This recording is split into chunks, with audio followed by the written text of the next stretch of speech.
l'actualité en fil rouge. On a le plaisir de vous accueillir sous une forme un petit peu originale, comme quoi même le maire de Mulhouse peut être original dans ses politiques publiques de temps en temps.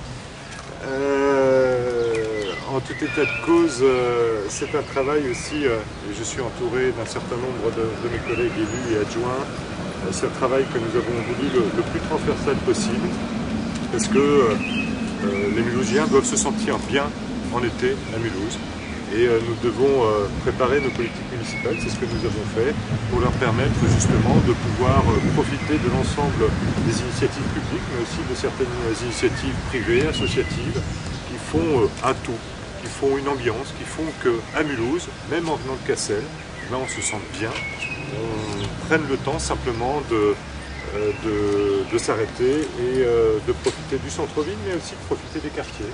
Et c'est vrai que vous le verrez un petit peu dans l'ensemble de notre démarche, nous pensons à l'ensemble de la ville et à l'ensemble des Mulhousiens. Alors c'est vrai que nous avons et nous utilisons une thématique forte, qui est celle de la couleur de Mulhouse, le rouge, qui est celle du fil fidèle un petit peu à notre histoire, à ce qui fait nos racines, et que nous avons décliné à la fois sur ces manches debout et cette bobine qui est ici, sur nos parasols, sur nos transats, mais également en déclinant sur de nouveaux vêtements, et un Marcel qui est le vêtement à la mode en ce moment, me dit-on, sur un t-shirt qui reprend là aussi le logo et ce fameux fil qui vient décliner à la fois le slogan de l'été, mais également ce qui fait la valeur de un peu totémique de notre ville, la roue, le temple Saint-Étienne, la tour de l'Orbe, l'eau lourde, je sais. L'eau lourde. Nous avons également édité pour la première fois un programme des animations de l'été 2011 qui fait un peu le lien et qui illustre là aussi toute cette activité forte qui est présente en été à Mulhouse. Nous commençons nos activités d'été le 21 juin et nous les finissons le 25 septembre. 21 juin, fête de la musique, 25 septembre, textile. Entre ces deux dates, tout est décliné de manière à mon avis, intelligente. Nous débutons par la fête de la musique, je l'ai dit, le beach volley, et je vous invite peut-être à en faire le tour petit à petit pour découvrir à la fois les nouveautés et les éléments sur lesquels nous insistons. Le Schweisticitac du 24 au 26 juin, le festival automobile et l'inauguration de l'autodrome sur lequel nous avons déjà communiqué, mais c'est un moment fort avec des initiatives nouvelles. Le spectacle. Le spectacle du vendredi soir, scène de rue se renforce cette année, du 14 au 17 juillet, avec un spectacle final qui sera de toute beauté, place de la Réunion. Michel pourra en dire quelques mots dans quelques instants. Avec le soutien du département et de la région et de la DRAC, de la région pour la première fois. L'essentiel pour nous, c'est que scène de rue devienne une des animations et un des spectacles piliers de notre été.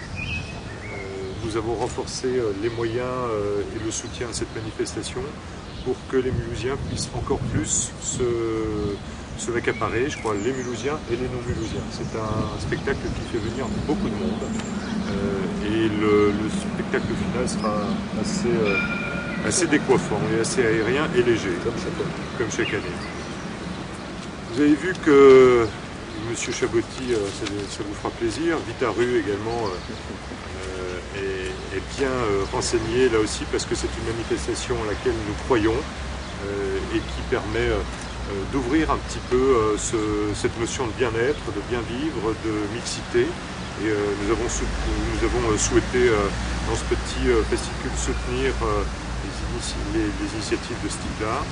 La foire Kermesse revient, est populaire, est présente.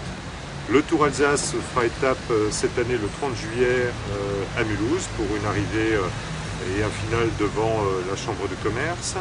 Le festival météo est naturellement toujours présent. Le national de pétanque est un moment important là aussi du sport à Mulhouse et de la convivialité. Les jardins éphémères se développeront cette année de manière renforcée sur une période plus longue, et nous avons souhaité aller au-delà de la simple présence des espaces verts par une véritable animation qui se déroulera essentiellement les week-ends et qui permettra de prolonger cet instant de flânerie au centre-ville de 18h30 à 20h30 avec des concerts de type jazz manouche. Donc là aussi, ça contribue à embellir et à passer du temps en centre-ville. La fête de l'oignon doré, je ne reviendrai pas sur cette fête dorénavant nationale qui nous est enviée par la France et l'Europe entière. Petit clin d'œil et petite plaisanterie à Jean-Pierre naturellement qui s'investit fortement dans cette animation. Tout Mulhouse joue aux échecs, les journées du patrimoine et textile viendront finaliser le mois de septembre. Ce sont des manifestations là aussi maintenant connues et qui viennent petit à petit affirmer le rôle essentiel du mois de septembre d'ailleurs dans ces animations d'été.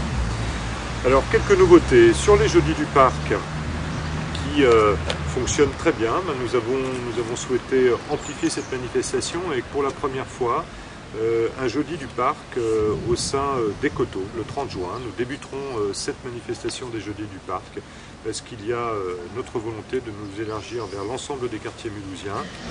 Autre nouveauté qui nous permet de sortir la bibliothèque de ses murs et d'être présent vers les familles, vers les jeunes. Cela se déroulera au Parc Salvatore tous les mercredis de l'été, du mercredi 20 juillet au mercredi 24 août. Des livres, des périodiques, des animations pour les enfants et les familles. Cela se fera en toute sérénité. On a encore vu avec la fête de quartier Europe Bassin où la place des enfants était essentielle et ça nous permet là aussi de bien ancrer la bibliothèque dans son quartier.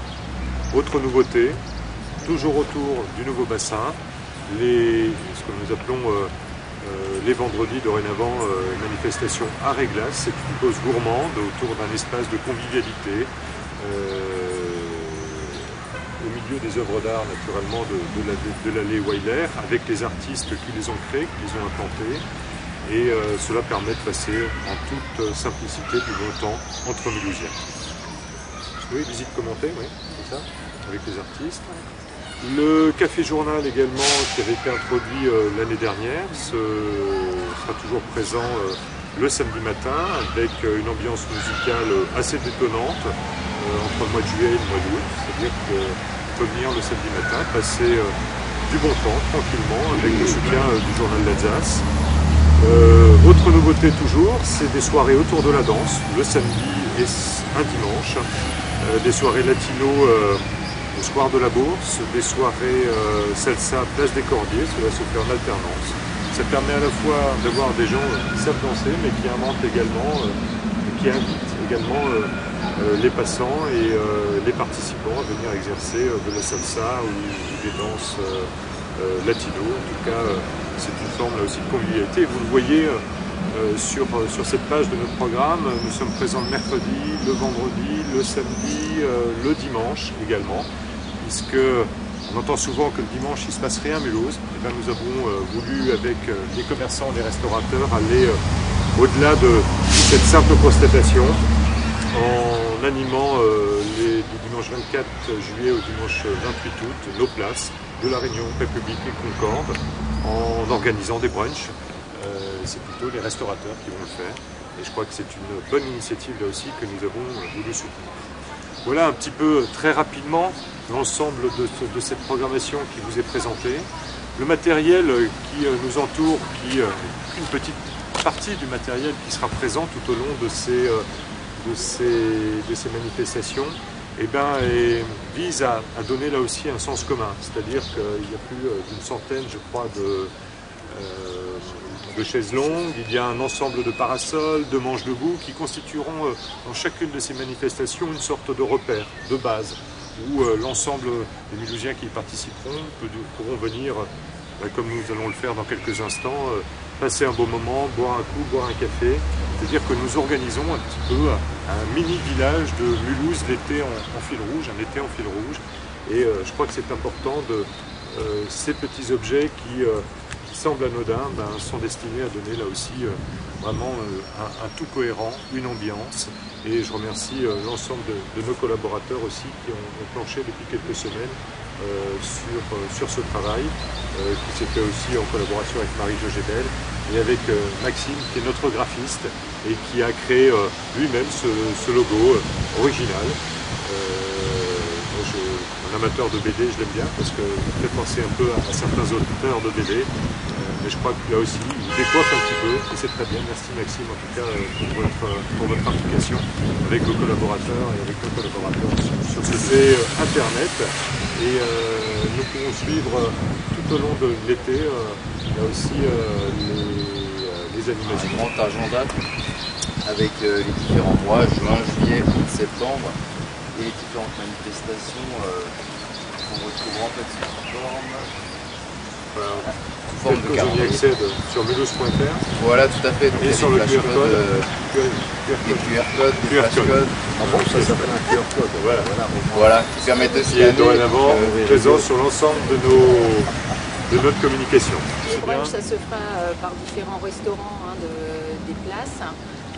Un petit mot aussi sur la DJ qui est une DJ mulhousienne, Céline Borne, et pour l'opération Café Journal, c'est une compagnie qui vient du sud de la France, qui sera fixe le samedi matin et en déambulation le samedi après-midi. Nous vous redonnons maintenant le contrôle de votre appareil de télévision jusqu'à la prochaine émission de... Le furet mulhousien.